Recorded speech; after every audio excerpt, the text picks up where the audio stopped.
the iMara journey began back in 2016, 2017, and we were doing several things in the first cycle, right? We understood that we needed to fix what we call the basics, right? We appreciated that we had a very strong credit focus. We wanted strong on the transaction banking side. We wanted strong on the sales culture that we needed in the business. So iMara One was dealing with those building blocks. So we spent a lot of investment in terms of building that capability.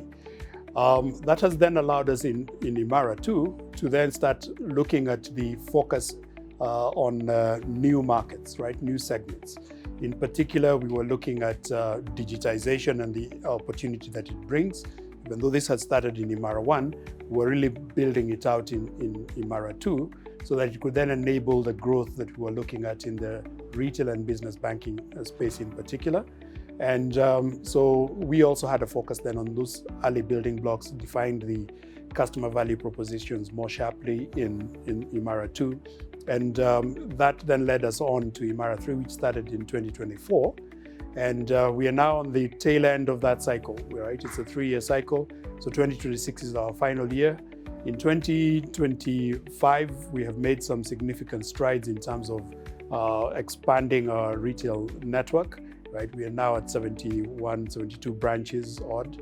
And we are really bringing in the customer numbers that are speaking to the initiatives that we have in this space, particularly driving the current accounts and savings account balances that come with customers who are looking to move their money, invest their money through I&M. This has been underpinned by digital.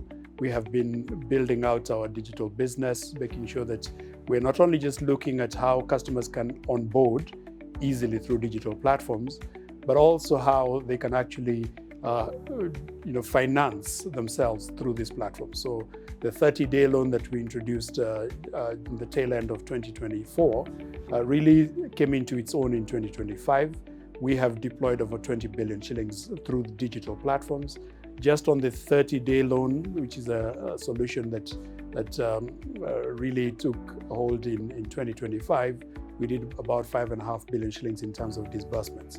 So these are short cycle, repeated loans, and they are really helping people with their day-to-day financing for needs that they have. So we are just about to embark on our iMara 4.